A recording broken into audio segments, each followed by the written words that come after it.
नमस्कार। प्रतिपक्ष में आपका स्वागत है। मेरा नाम भाऊ तोरसेकर है। मैं मराठी पत्रकार हूँ। हिंदी में बोलने की कोशिश कर रहा हूँ। दोस्तों, दिल्ली में जो किसानों का आंदोलन चल रहा है वो कहाँ जाकर रुकेगा, ये सवाल बार बार पूछा जा रहा है और उसका कोई जवाब नहीं मिल रहा है। मुझे लगता है कि इस आंदोलन की जो साजिश बोली जाती है तो उस साजिश को बोरिस जॉनसन ने फंसा दिया है। बोरिस जॉनसन आप जानते हैं, ब्रिटेन के प्राइम मिनिस्टर है, प्रधानमंत्री है। और 26 जनवरी को जो दिल्ली में बड़ी परेड होती है उसमें मेहमान बनकर बोरिस जॉनसन आने वाले थे। ये पहले से तय था। इसकी तैयारी भी दिल्ली में ज़ोरों शोरों से चालू थी और बीच में किसान आंदोलन शुरू हो गया और उसी वक्त ये आंदोलन जल्दी ख़त्म होने वाला नहीं, ये बातें हो रही थी। फिर गवर्नमेंट और किसानों का संवाद शुरू हो गया, बातें शुरू हो गई। 8 दौर की बातें हो गई है और कुछ भी तय नहीं हो रहा है। अभी 8 तारीख को फिर नई तारीख मिली है, 15 जनवरी को बात होगी। इसी में 26 जनवरी को जब देश में बड़ी परेड होने वाली है दिल्ली में, उसी वक्त किसानों की ट्रैक्टर की वगैरह रैली होगी, ये भी बोला गया। तो उसमें बोरिस जॉनसन कहाँ से आता है?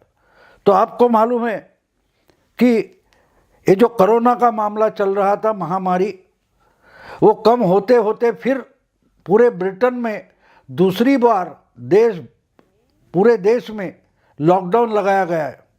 कारण कोरोना का कोई नया भाई ब्रिटेन में पैदा हुआ है और ब्रिटेन से भारत आने वाली हवाई जहाज़ रोकी गई है। दुनिया भर में ब्रिटेन से कहीं हवाई जहाज़ जाती नहीं और ब्रिटेन को जाती नहीं, ऐसी हालत हो गई है। तो ब्रिटेन के प्राइम मिनिस्टर, प्रधानमंत्री हमारे देश में परेड देखने कैसे आएंगे? इसलिए उन्होंने 3 दिन पहले डिक्लेयर कर दिया कि मैं तो 26 जनवरी को भारत नहीं जाऊंगा। अब इसमें किसान आंदोलन कैसे फंसा है, ये हमें समझना ज़रूरी है। किसान आंदोलन और बोरिस जॉनसन, इनका कोई संबंध है नहीं। तो फिर किसान आंदोलन बोरिस जॉनसन से फंसा तो कैसे फंसा, ये हमें समझना ज़रूरी है। मैंने इसके पहले बार बार बताया है कि किसान आंदोलन ये भी शाहीन बाग का नया अवतार है। जिस ढंग से CAA कानून बना तो उसके खिलाफ शाहीन बाग में एक धरना शुरू हो गया। 100 दिन हो गए लेकिन वो धरना रुकने का नाम नहीं ले रहा था। उस इलाके के जो लोग थे उनकी बड़ी बुरी हालत हो गई थी और आखिर में लॉकडाउन हुआ, तब शाहीन बाग ख़त्म हो गया। अब कोई उसका नाम भी नहीं लेता, उस कानून का, CAA, सिटीजनशिप अमेंडमेंट बिल। बस वो कानून हटा दो, बाकी कुछ चर्चा करने की ज़रूरत नहीं, ऐसा बोला जा रहा था। और चालू था आंदोलन। आंदोलन का मतलब रास्ता रोके लोग बैठ गए थे, महिलाएं बैठी थी। सुप्रीम कोर्ट ने भी उसमें हस्तक्षेप किया लेकिन कुछ हो नहीं पा रहा था। आखिर में लॉकडाउन शुरू हो गया, तब जाके उनको बुलडोज़र लगा के वो जो टेंट वगैरह थे हटाए गए थे। लेकिन उसी वक्त की एक बात आपको याद कर दूं कि शाहीन बाग आंदोलन इसी ढंग से शांततापूर्ण चालू था। कोई लोगों की हालत ख़राब थी, लोगों को आने जाने के लिए रास्ता नहीं बचा था, घूम घूम के कहीं जाना पड़ता था उस इलाके के लोगों को। अभी एक दिल्ली के एक एरिया में हो रहा था। इस वक्त दिल्ली की पूरी बॉर्डर रोकी गई है, लेकिन आंदोलन का तरीका वही है। कोई दंगा फसाद नहीं हुआ, हिंसा नहीं हुई है। और शाहीन बाग में भी हिंसा नहीं हुई थी। लेकिन जो वहाँ जाके भाषण करने वाले थे वो तो भड़काने की कोशिश कर रहे थे, भड़काऊ भाषण दे रहे थे। और आखिर में फरवरी में जब डोनाल्ड ट्रंप, अमेरिका के अध्यक्ष, अहमदाबाद में किसी कार्यक्रम के लिए आए थे और फिर दिल्ली में तो उनका एक प्रोग्राम था। उसी दिन उसी वक्त इस दिल्ली में दंगे फसाद हुए थे, अभी उसका चार्जशीट दाखिल हुआ है। तो वो आंदोलन रोका नहीं जा रहा था, लेकिन तैयारियां कर दी गई थी। और जिस दिन ट्रंप आएंगे उसी दिन बहुत भारी बड़ा दंगा फसाद दिल्ली में करेंगे, ये प्लान था। और वो सक्सेसफुल भी हुआ था, क्योंकि एक जगह ट्रंप जो अमेरिका के अध्यक्ष थे है अभी, उनका प्रोग्राम चालू था, और दूसरी जगह दंगल फसाद शुरू हो गया था दिल्ली में। तो यही जो तरीका है किसान आंदोलन का, उसी तरीके से शाहीन बाग का चल रहा था, रोक के रखा था, चक्का जाम किया था। हिंसा नहीं हुई थी, हिंसा दूसरी जगह हो गई। तो आप समझिए कि बोरिस जॉनसन जिस परेड के लिए आने वाला था, उस परेड को चैलेंज करने के लिए किसानों की भी रैली और परेड होगी, ऐसी धमकियां 2-3 दिन पहले दी गई है। ये बात नहीं है, लेकिन इनकी हालत इतनी ये होगा कि विदेश का कोई प्राइम मिनिस्टर यहाँ आता है तो बड़ी भारी सिक्योरिटी लगानी पड़ती है।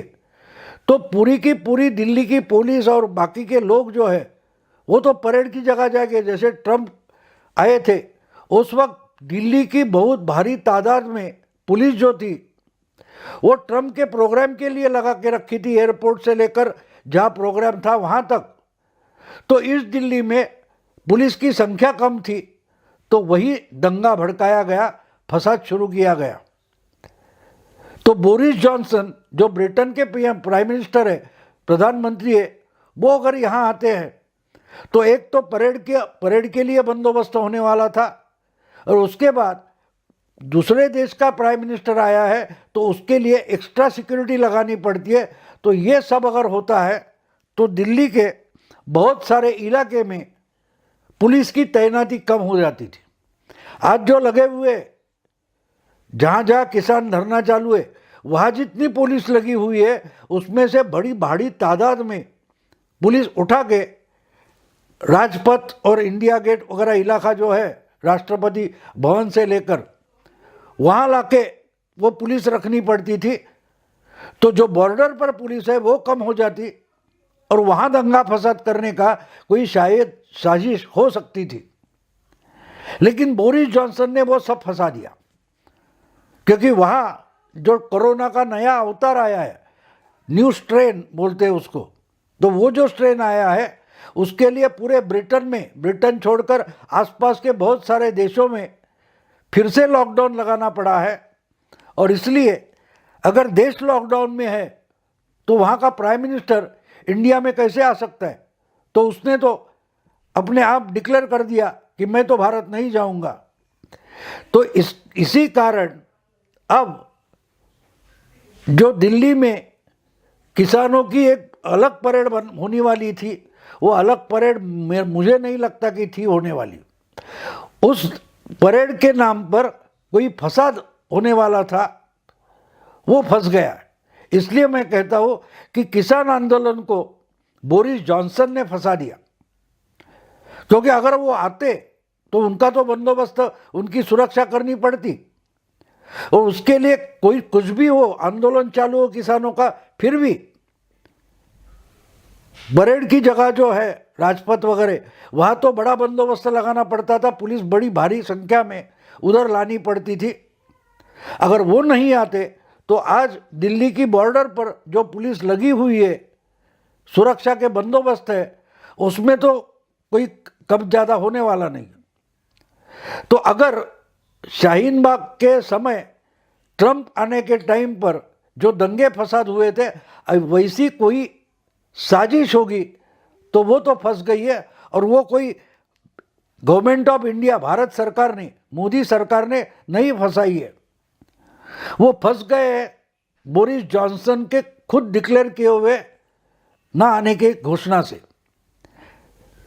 मुद्दा ऐसा है कि अब ये किसान आंदोलन का क्या होगा, क्योंकि एक तारीख पे तारीख आती जाएगी। 4 तारीख के बाद 4 दिन हो गए, 8 तारीख को फिर तारीख थी, बातचीत हो गई और फिर अगली बातचीत के लिए तारीख तय हो गई। अब 15 जनवरी को होगी। अभी 15 जनवरी के बाद तो कम से कम 30 जनवरी तक मेरा ख्याल है अगली तारीख निश्चित नहीं हो सकती, क्योंकि 15 जनवरी के बाद पूरी गवर्नमेंट उस प्रजासत्ताक दिन जो है उसके परेड में लग जाएंगे, तो उनको 6, 7, 8 दिन के बाद यानी 15, 7, 22 वगैरह को उनकी बातचीत नहीं हो सकती। तो इसलिए 15 तारीख के बाद अगर तय नहीं होगा 15 तारीख को, यानी मेरा ख्याल है कि कुछ तय होने वाला नहीं है, तो फिर 30 तारीख तक कुछ होने वाली नहीं बातचीत। और होगा भी कैसे? आप जब बोलते हैं कि आप गवर्नमेंट ही हो नहीं, हम गवर्नमेंट है, ये मान लो। किसान आंदोलन की मांग बिल्कुल सीधी सादी है। उनका कहना है कि हम गवर्नमेंट है, इसलिए जो कानून हमको गलत लगते हैं तो वो कानून हम रखने नहीं देंगे, उनको रद्द करना पड़ेगा। ये खुद को सुप्रीम कोर्ट भी मानते हैं। कानून गलत है या सही है ये तय करना भी सुप्रीम कोर्ट का काम है। सुप्रीम कोर्ट के सामने उसकी केस है, लेकिन सुप्रीम कोर्ट ने एक झटके से ये कानून अनकॉन्स्टिट्यूशनल है ऐसा तो डिक्लेयर नहीं किया। तो फिर उसकी सुनवाई होगी, जब होगी तब होगी।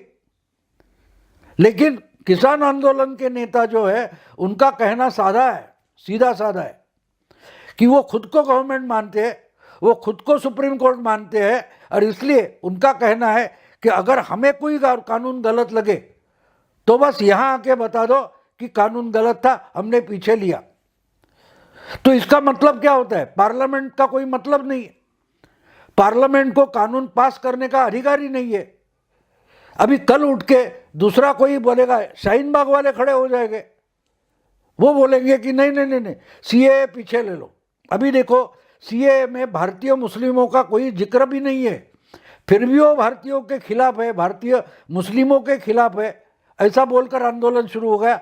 अभी इसी कानून में जो 3 कानून आए उसमें किसानों के खिलाफ क्या है, कहाँ नुकसान है, ये कोई बता नहीं पा रहा है, फिर भी बस कानून हटा दो।